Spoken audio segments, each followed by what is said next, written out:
Kan ini ada juga yang namanya emergency kontrasepsi atau Yes. morning after pills gitu ya.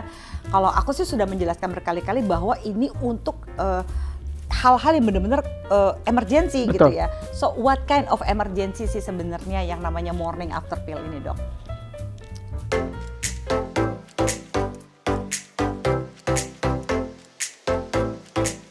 Kontrasepsi tadi kita balik ya, kan ada berbagai macam alat kontrasepsi ya. Betul. Apa sih pills gitu ya. Tapi kalau aku selalu menyarankan kalau pills itu sebaiknya buat mereka-mereka yang sebenarnya teratur banget ya, karena begitu gagal kan dia mesti ngulang lagi, itu ada personality wise. Terus ada ini kan ya, ada orang yang suka kayak susuk gitu ya, implant. Bukan susuk berlian, bukan ya? Bukan susuk berlian Bukan ya. susuk berlian. Tapi kayak itu udah di bawah kulit ya, Dok ya? Iya, di sini. Itu hormonal juga kan ya? Yes. Terus ada apalagi suntik Betul. gitu ya? Sebenarnya gini Kak, sorry saya potongnya. Maksudnya kita harus bagi besar aja Kak. Hormonal dan non hormonal. Hormonal. Gitu. Baru pilihannya nih, misalnya hormonal yang tadi Kak, Apa aja? yang Kak Zoya.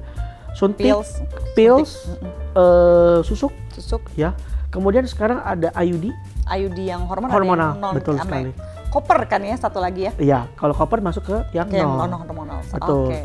Nah nanti yang sebelah nonnya kondom atau mungkin buang di luar, hitung dari Keluarin tanggalan, di luar, di lokur kalau anak 90-an.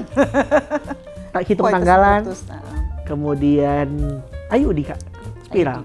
Tapi yang non hormonal ya. Yang non hormonal. Terus ada juga yang masih agak-agak nekat zaman sekarang melakukan hubungan seks di saat menstruasi gitu sebagai usaha untuk supaya tidak hamil dan sebagainya gitu ya. So kayak gitu-gitu. Nah, kan ini ada juga yang namanya emergency kontrasepsi atau Yes. morning after pills gitu ya. Kalau aku sih sudah menjelaskan berkali-kali bahwa ini untuk hal-hal yang benar-benar emergency gitu Betul. ya. So what kind of emergency sih sebenarnya yang namanya morning after pill ini, Dok? Mencegah terjadinya unwanted pregnancy. Itu aja saya Oke. mau bilang. Itu clue-nya dalam tanda kutip ya. Jadi bukan untuk menggugurkan. Betul. Dia Iya kan? dia membuat sperma dan induk telur tidak bertemu. Tapi dia tidak membuat sperma dan induk telur yang sudah bertemu dan sudah jadi Gugur. kemudian keluar. Oke.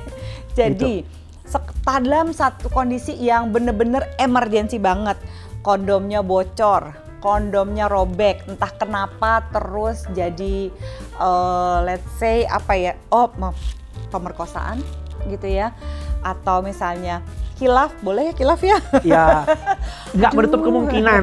Nggak menutup kemungkinan. Benar. Walaupun gitu ya, khilaf gitu ya. Jadi ini tidak bisa diperlakukan ya, karena namanya emergency itu nggak bisa dilakukan kayak ya pasangan saya nggak mau pakai kondom, so saya akan pakai itu berulang-ulang. Nah, ini kan ada beberapa yang kejadiannya kayak gini, Dok. Banyak Take banget. it for granted ya. Yes. Instead of pakai kondom dengan segala ketidaknyamanannya akan kurang berasa gitu ya. Betul. Apalah gitu ya, udah gitu, it's valid gitu, it's your feelings. Tapi bagi mereka-mereka yang menggunakan emergency kontrasepsi cukup sering, Dok, gitu ya. Let's say sebulan, 2 bulan sekali atau setiap kali berhubungan dalam 1 tahun dia pakai beberapa kali, itu apa sih dampak negatifnya?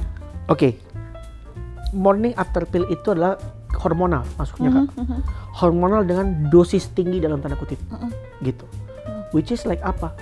Kalau kita memasukkan suatu hormonal ke dalam tubuh wanita yang hormonalnya normal dalam tanda kutip, itu akan mempengaruhi hormonalnya dia juga. Nah, Secara tidak langsung. Ya. Karena kan kita siklus menstruasinya terganggu, bisa kita akan jadi. mempush dia untuk keluar secara tiba-tiba gitu ya. Dengan hormonal yang sangat besar sebenarnya kayak gitu. Apa sih Dok bedanya? Sering tanya tuh, Dok apa sih bedanya dengan pil KB biasa? Pil KB biasa sudah kita atur nih dosisnya. Iya. Dengan dosis yang tepat, sesuai siklusnya, Mm-mm. itu bisa menyebabkan terjadinya menstruasi gitu. Nah, boleh nggak Dok pil KB digunakan sebagai morning after pill? Tentu tidak, Iya. karena fungsinya sangat berbeda. Dok, saya sering Dok dapat pasien yang gini Kak. Dok, saya berhubungan, suami saya baru datang besok nih. Saya baru minum hari ini deh. Oh nggak bisa. Nggak bisa ya. Gitu. Jadi pil KB-nya cuma pil KB yang dalam tanda kutip ya Kak. Pil KB, misalnya pil KB yang benar-benar dijual gitu. Itu diminum hanya pada saat suaminya mau datang doang gitu. Suaminya datang 3 hari, dia minum 3 hari. Ya, nggak bisa dong. Nah, itu yang suka salah kaprah Kak. Itu yang suka salah kaprah bahwa Aduh, deg-degan deh. suka salah kaprah bahwa kamu mesti minum pil KB itu rutin gitu. Rutin, dikasih 28 tablet, itu Iya. baru efektif. nggak cuma diminum 3 tablet doang gitu. 3 tablet doang diminum, suami pergi, dok bulan depan saya hamil. Loh kok katanya dok tuh udah minum pil KB kok bisa hamil? Karena kamu minumnya tidak sesuai dengan aturannya. Kayak gitu. Benar fungsinya Kak, tapi tidak pada tempatnya. Nah, itu juga bisa bermasalah gitu. Benar, ya. banget. Mau dibilang penyalahgunaan tuh bisa juga sebenarnya, kadang-kadang ya, benar. bingungnya. Dan ya balik lagi Kak, pil KB kan bisa dibeli bebas. Iya benar. Jadi juga, mereka dengan seenaknya aja membeli tanpa tahu bagaimana cara penggunaannya yang tepat. Kenapa sih nggak konsultasi dulu aja sama Yes. dokter ya demi keamanan. Benar. Terus ini satu lagi yang masih sering cukup mengganggu saya gitu ya, karena dalam urusan pekerjaan masih banyak yang Z-Friends juga apa ya, netizen yang lainnya sering banget komentar di YouTube kayak gini. Alah, saya juga udah bertahun-tahun keluarin di luar kok, atau misalnya istilah kami itu adalah coitus interruptus gitu ya. Kelokur di lokur kalau kata anak 90-an, itu nggak apa-apa kok gitu. Padahal saya sudah bilang berkali-kali, hanya butuh 1 sperma untuk membuat terjadinya kehamilan gitu ya. Tapi biar aja deh, yang ahlinya deh yang bantuin saya ngejawab. Jangan lupa, Kak, kenapa coitus interruptus bahaya. Prekamnya juga punya sperma. Nah, tahu kan prekam sih friends? Silahkan jelaskan dok. Jadi saat berhubungan mungkin laki-lakinya lebih tahu nih biasanya. Laki-laki lebih tahu ya. Saat berhubungan, penis akan masuk ke liang vagina ya. Saat berhubungan pasti ada cairan bening yang tanpa disadari tetap akan keluar tanpa disadari. Kalau misalnya air mani ya, atau mungkin orang awam sebutnya sperma dalam tanda kutip, padahal sperma sebenarnya kecebongnya nih. Iya. Sperma itu kecebongnya gitu.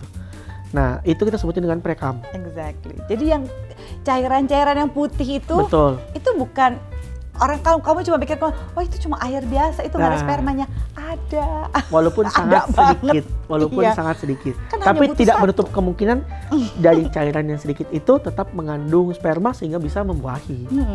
Orang yang namanya splash pregnancy aja gitu ya, ini bisa koreksi kalau aku salah ya dok. Jadi splash pregnancy itu adalah misalnya udah deh kita gesek-gesek aja di luar gitu ya, gesek-gesek aja di luar vagina gitu ya. Terus nanti biar ketika ada ejakulasi, prianya ejakulasi, terus disemprotin aja di luar biar kerasa angetnya.